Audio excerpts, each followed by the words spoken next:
In this video, I'd like to talk about the scientific method. Right? The scientific method can be generally described as a flexible series of steps used to approach finding answers to scientific questions.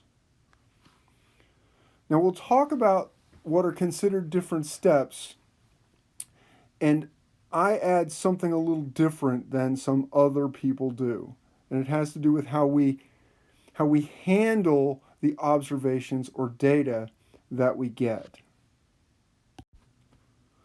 All science begins with observations, right? And the observation has to be something that makes the observer ask, gee, I wonder how that works, right?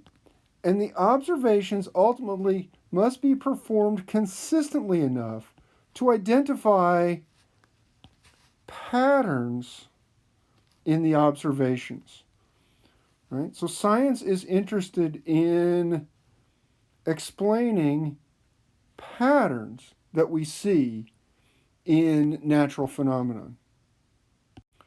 Right? So science is about identifying patterns by which nature acts, and then ultimately explaining the rules that cause those patterns to hold, right? So it's really a two-step process. Identify patterns, explain why things work that way.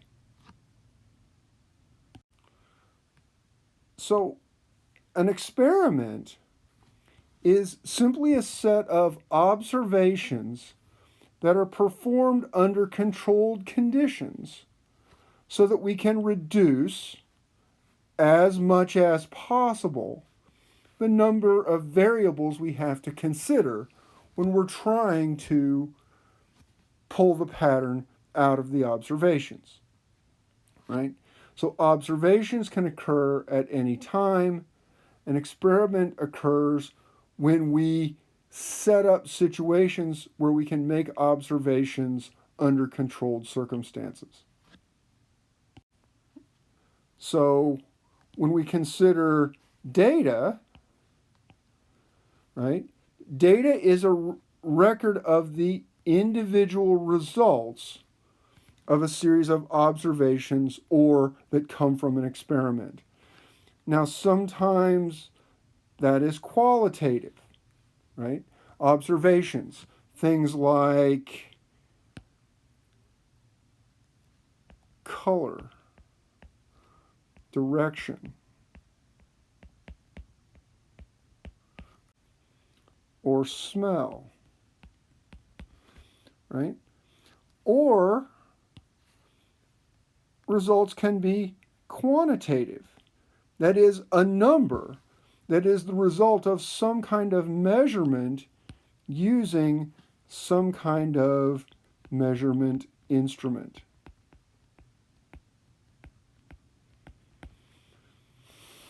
Right? We tend to focus a lot on quantitative results, but qualitative results can be important as well. Now, the part that I don't think enough people focus on is what we do with that data that we get.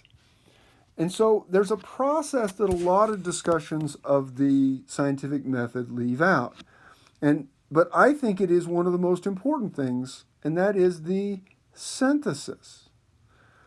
That is, it is the process by which we identify the pattern in the data, right? And it is identifying that pattern that is important, right? Now, this can be a qualitative process, right? We can describe consistent changes in, say, color going from yellow to blue or something, right? That's identifying a pattern. But for the chemist, right, we can focus more on quantitative processes, things like making graphs, right? Or plotting data, or doing some kind of mathematical regression to determine trends in the data, right? And so one of the things that we can see is that if we do these kinds of things especially, what we might get is some kind of equation, right? Some kind of mathematical relationship between two or more quantities in our investigation. So here it is, right? One result of a quantitative synthesis can be a mathematic equation that relates two important measurements or two or more important measurements, right, in the investigation, right? And so when we talk about something called a scientific law is just a mathematic relationship that has become widely accepted as useful. Right? These mathematic relationships often allow us to make predictions of future events if time is one of the variables in the relationship. They allow us to predict what will happen, but they don't allow us to predict why that happens. Right? So, these mathematical relationships can predict what happens, but not why it happens. So, someone has to propose the why question, right? And that comes in the hypothesis. A hypothesis is the proposed explanation of the underlying principles that cause the observed pattern or relationship. Okay? So it's using scientific principles to explain why the observed pattern holds. Right? So that's the second part, the explanation of why. Not just what happens, but why it happens. Now, this hypothesis can't just be any explanation, right? There are some limits. So, for example, it has to be consistent with observations, not just in this system, but in any system where those principles will apply, right? It has to be consistent with other accepted hypotheses, right? If it disagrees with other hypotheses, then if explanations don't come together to make something bigger, then we have to consider one or the other, right? Because it all has to fit. And then in the end, it must make predictions that can be tested. Right? So for example, if you're fans of the Big Bang Theory, you know that one of the things that Sheldon works on is string theory. And string theory, right, one of the criticisms of string theory, it's consistent with observations we have. It is consistent with other accepted hypotheses. But string theory makes predictions that we can't test.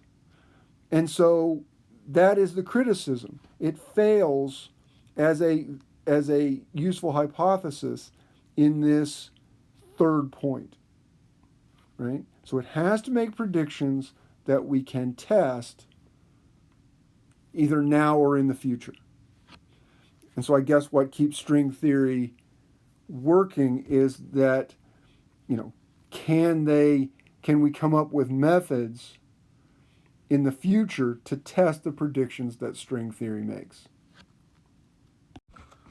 So, someone proposes a hypothesis, an explanation for why we see the pattern that we see. Right? We use that hypothesis to make predictions about the way the system will act in other circumstances. We use those predictions to either make new observations or design an experiment to look at the prediction. We get some new observations or data. We go through our synthesis. That gives us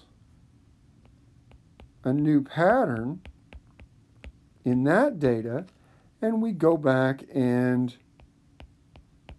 see if that pattern is consistent with the predictions that we made, which means that, at least in this case, the hypothesis would seem to work. If there's any breakdown here, right, if the pattern, right, isn't consistent with the prediction that we made, right, then we have to question whether the hypothesis is a useful hypothesis.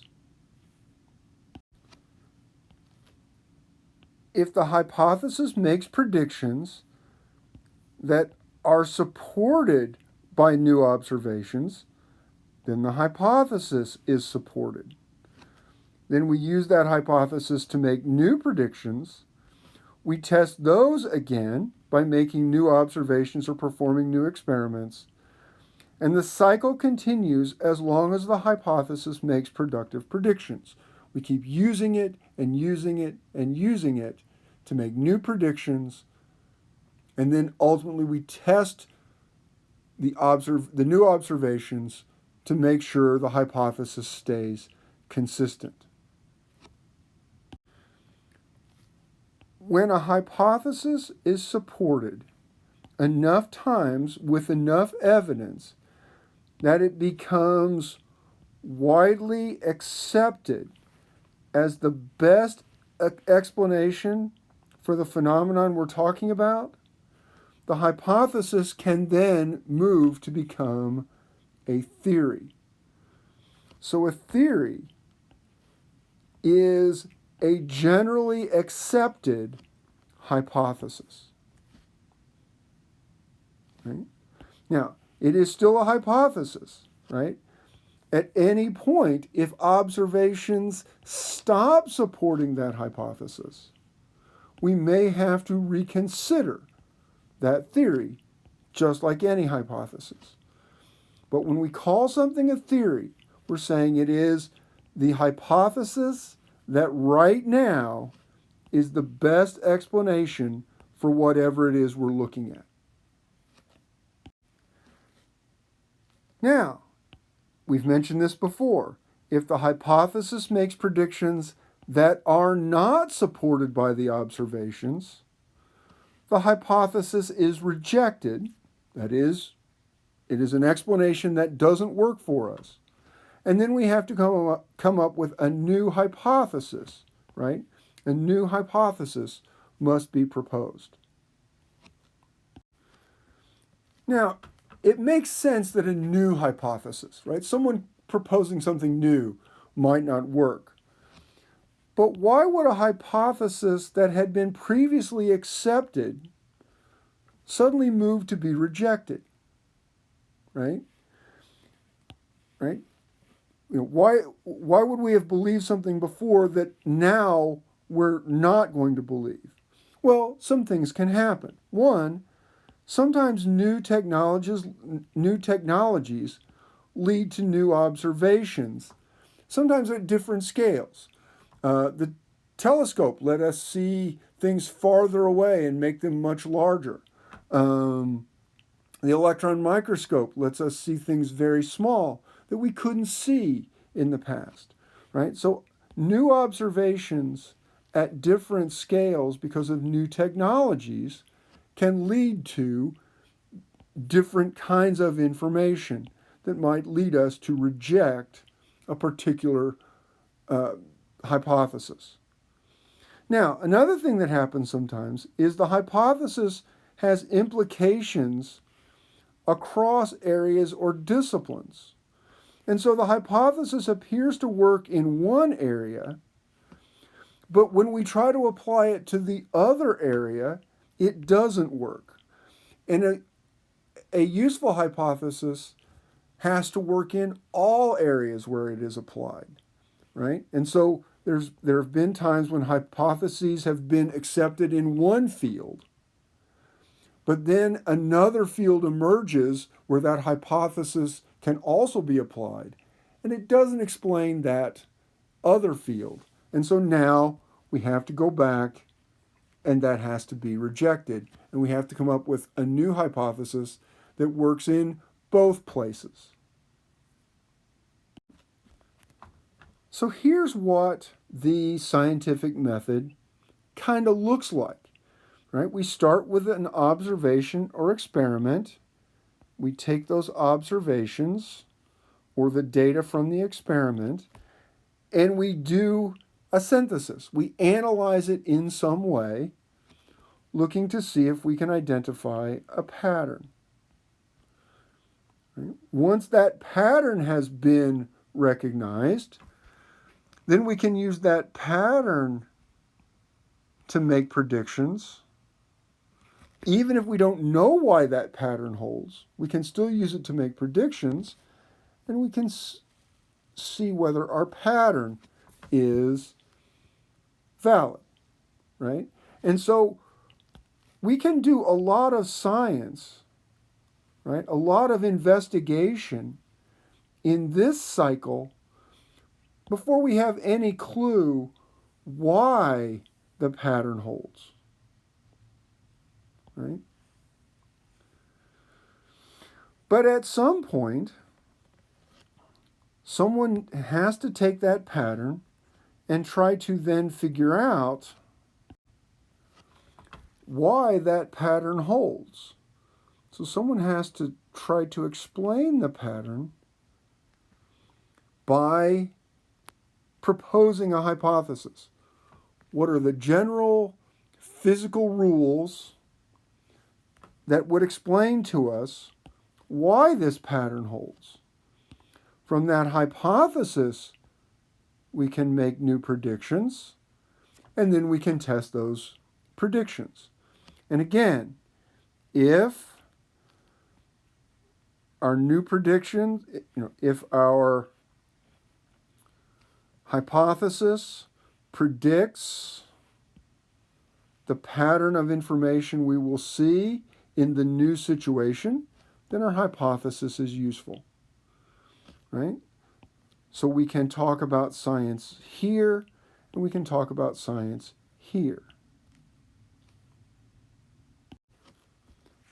A lot of students are frustrated by talking about the scientific method, in part because a lot of instructors talk about the scientific method as if it is something that individuals experience every time they are in the laboratory.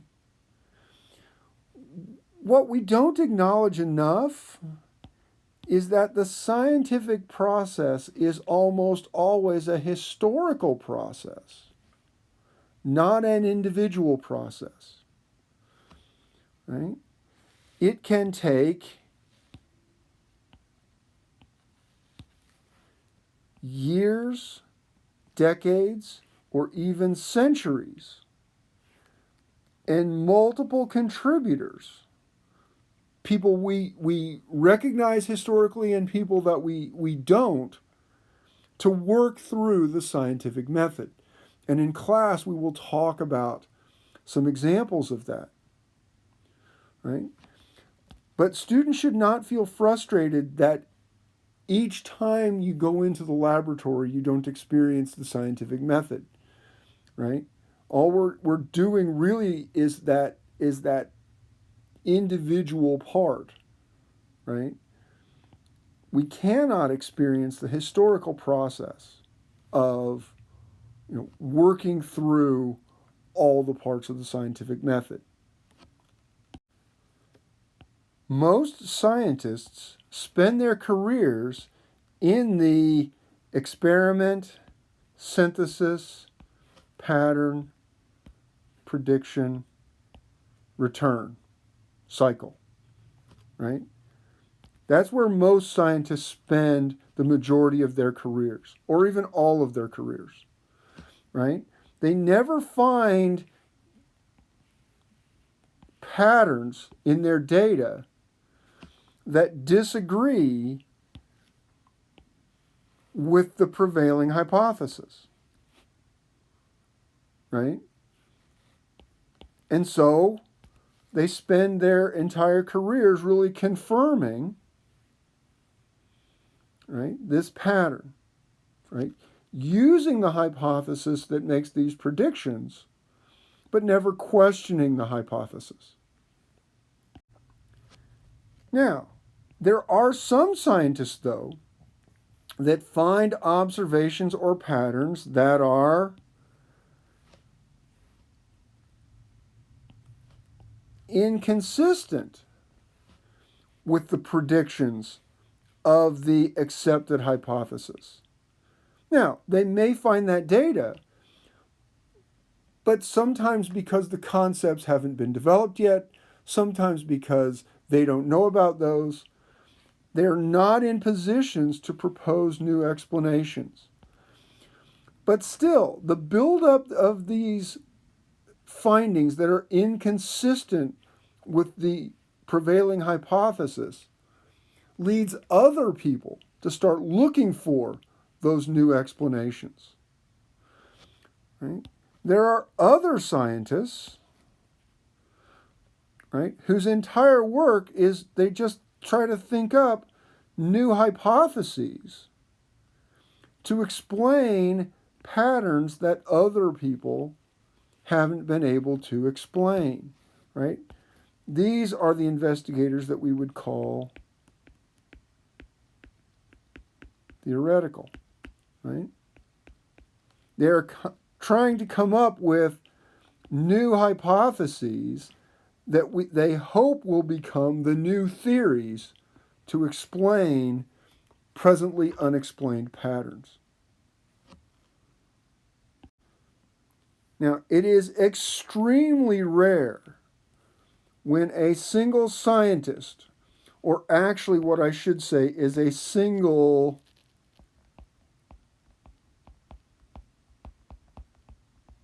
scientific team, because even the individual scientists that we tend to talk about, right, were heads of scientific teams for the most part, right?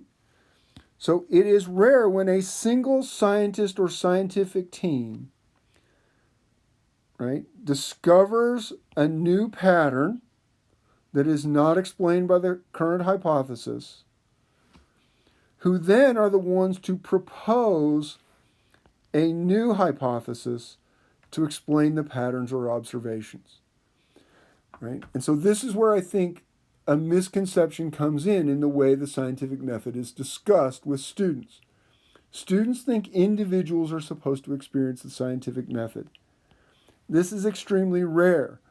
In class, we will actually talk about only one example where someone had a hypothesis, used that hypothesis to make predictions, found those predictions did not hold, rejected that hypothesis, and came up with a new hypothesis, right? All as part of one process. We talk about that one time in all of chemistry.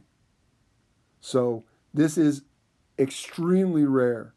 So this will set up the parameters that we will use, right, to discuss the roles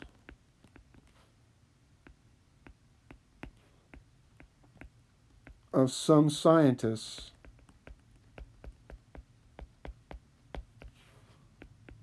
in class, right?